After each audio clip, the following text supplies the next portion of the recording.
আসসালামু আলাইকুম। প্রথমত আমার ভিডিওটা যারা দেখছেন সবাই দয়া করে ভিডিওটা শেয়ার করে দিবেন।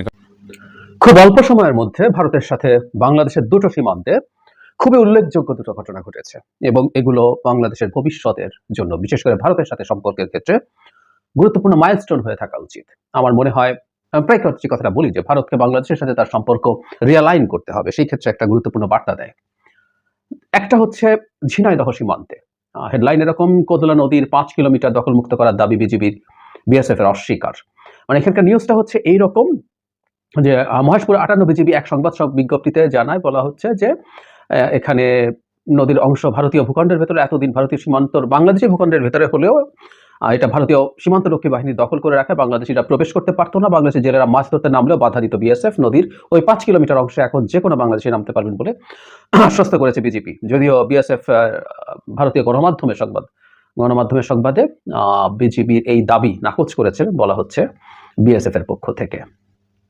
মানে এখানে যে তথ্যটা আমরা পাই, একটা নদীর একটা অংশ ভারত থেকে বাংলাদেশে ঢুকেছে, আবার ভারতে গেছে, কিন্তু বাংলাদেশের মধ্যে যে ঢুকেছে এটা 4.8 কিলোমিটার অংশ। 61 সালে প্রণীত বাংলাদেশ ভারত মানচিত্র অনুসারে কোদলা নদীর ওই 4.8 কিলোমিটার অংশ বাংলাদেশ সীমান্তের শূন্যরেখার অভ্যন্তরে অবস্থিত।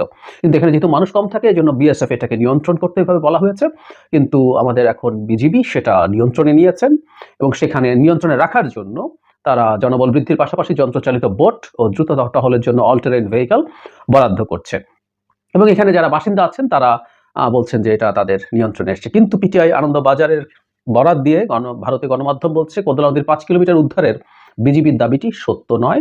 বিএসএফ এর তরফে বিজিবির এই দাবিকে দায়িত্ব জ্ঞানহীন বলে মন্তব্য করা হয়েছে।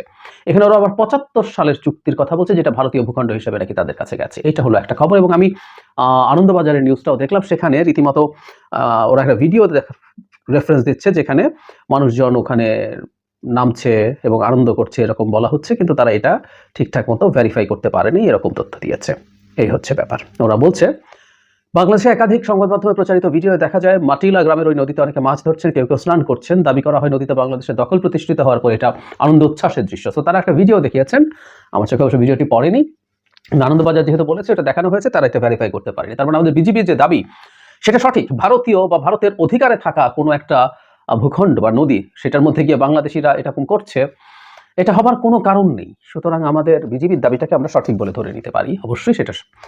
একই সাথে একই রকম সময় চাঁপাইনবাবগঞ্জ সীমান্তে একটা ঘটনা ঘটেছে, সীমান্তের বেড়া নির্মাণ নিয়ে, যেটা আইন লঙ্ঘন করে হচ্ছিল। বাংলাদেশ সেখানে বিজিবি বাধা দিয়েছে। শুধু সেটা না, এই ছবিটাতে আপনারা খুব স্পষ্টভাবে দেখতে পাচ্ছেন যে সীমান্তে যখন উত্তেজনা চলছে, এটা খুব ইন্টারেস্টিং, খুব উত্তেজনা চলছে, যে কোনো সময় দুই পক্ষের মধ্যে গোলাগুলি হতে পারে, কিন্তু সেখানে গ্রামবাসী, শত শত গ্রামবাসী গিয়ে জড়ো হয়েছেন। এতে তাদের গোলাগুলি শুরু হয়ে গেলে তাদের মৃত্যু ঝুঁকি আছে, তারপর তারা গেছেন। এটা হলো সবচেয়ে গুরুত্বপূর্ণ বিষয়। তার মানে আমাদের বিজিবি, এক নতুন বিজিবিকে আমরা দেখতে পাচ্ছি এবং আমাদের জনগণও সেই বিজিবির পাশে দাঁড়িয়ে আমাদের সীমান্তে সিরিয়াসলি কাজ করছে, জীবনের ঝুঁকি নিয়ে। তাদের হাতে অস্ত্র নেই, তারা মারা পড়তে পারে, কিন্তু তারা দাঁড়াচ্ছেন।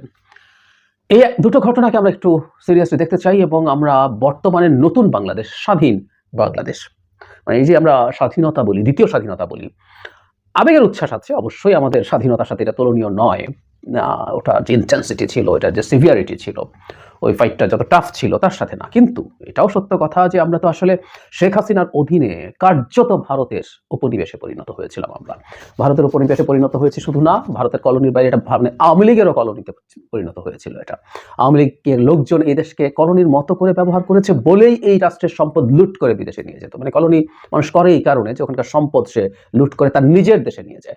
সো বাংলাদেশ আওয়ামী লীগের নিজের দেশ না, বিভিন্ন উন্নত দেশ, কানাডা, মিডল ইস্টের ইউএই, তারপরে মালয়েশিয়া, আমেরিকা, ইউরোপের বিভিন্ন দেশ, মানে বিভিন্ন উন্নত দেশার হতে তাদের মূল রাষ্ট্র, তাদের দেশ।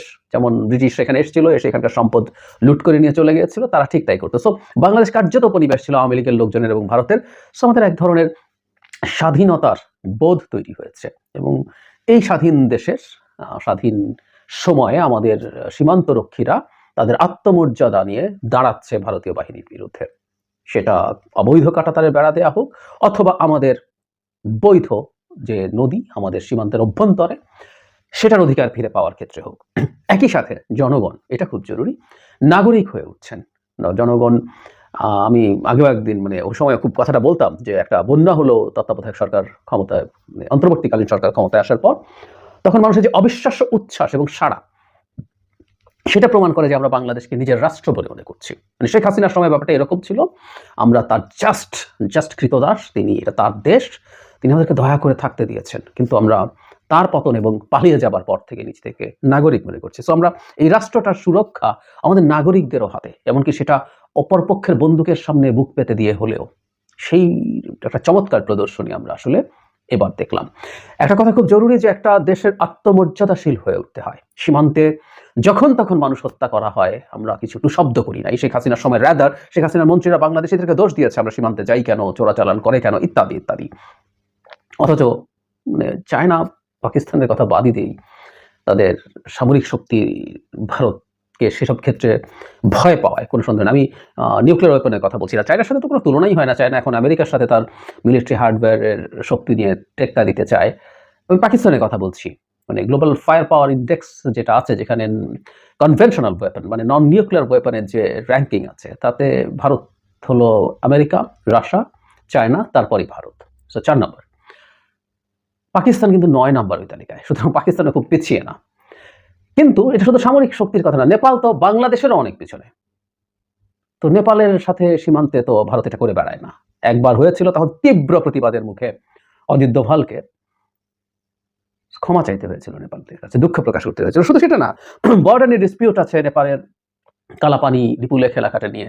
নেপাল তার নিজের মানচিত্রে সেটা অন্তর্ভুক্ত করে বার্তা দিয়েছে, এটা ভারতের দখলে আছে, কিন্তু এটা নেপালের দাবি ছাড়ছে না এবং সেটা সে তার মানচিত্র অন্তর্ভুক্ত করছে। ফলে যে কথাটা বলতে চাইছি, যে একটা স্বাধীন দেশ, সে আসলে যদি জনগণের সমর্থিত সরকার ক্ষমতায় থাকে, তারা স্বাধীন দেশের মতো আচরণ করে। আমরা বহু বছর, 15 বছর আমরা স্বাধীন দেশের মতো আচরণ করিনি, একেবারে পরাধীন একটা দেশের মতো আচরণ করেছি। এবং আমরা এখন বার্তা দিতে শুরু করছি, অনেক বার্তা। ইভেন এই খুব অপ্রাসঙ্গিক হবে না আশা করি, যে সাম্প্রতিক সময় আমাদের বিডিআর হত্যাকাণ্ড নিয়ে যে তদন্ত কমিশন তৈরি হয়েছে, তার চিফ যাকে করা হয়েছে ব্রিগেডিয়ার রিটায়ার্ড ফজলুর রহমান, এটাও ভারতের মুখে একটা চপেটাঘাত মনে হতে পারে। কারণ হলো, এই ভদ্রলোক আমাদের তৎকালীন বিডিআর এর ডিজি ছিলেন, যখন রৌমারিতে ভারতের সাথে রীতিমতো একটা ছোটখাটো সীমান্ত যুদ্ধ হয়েছিল, যাতে ভারতীয়রা বাংলাদেশিদের কাছে বিভৎসভাবে পরাজিত হয়েছে।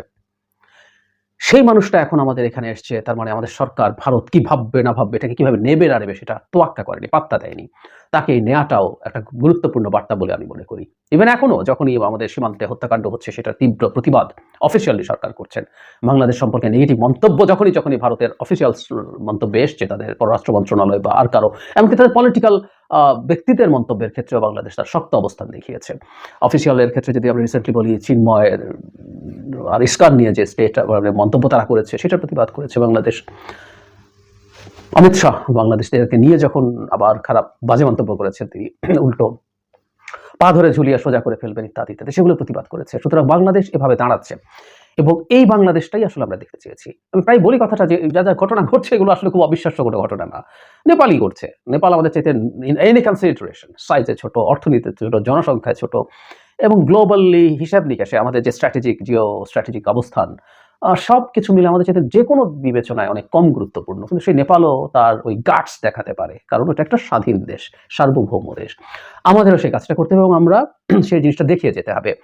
এই সরকার এবং ভবিষ্যতের সরকারকে এসব ক্ষেত্রে খুব স্পষ্ট, সুনির্দিষ্ট অবস্থান নিতে হবে। এগুলো কিন্তু ভারতের সাথে কোনো শত্রুতা না, আমরা এই জিনিসটা যেন বুঝতে ভুল না করি। এই যে সীমান্তে কাঁটাতারের বেড়া দিতে দেওয়া হবে না অবৈধভাবে, এবং আমরা পরবর্তীতে দেখলাম যে তারা সেই কাঁটাতারের বেড়া দেয়া থেকে সরে এসছে, এখন তারা দিচ্ছে না, এবং তারা নিয়মিত টহল দিচ্ছে। দুই পক্ষই ওখানে শক্তি বৃদ্ধি করেছিল, কিন্তু তারা এখন নিয়মিত টহল দিচ্ছে। সো এই যে ভারতকে মেনে নিতে হবে যে বাংলাদেশের সাথে অন্যায় অবৈধ কাজ করা যাবে না।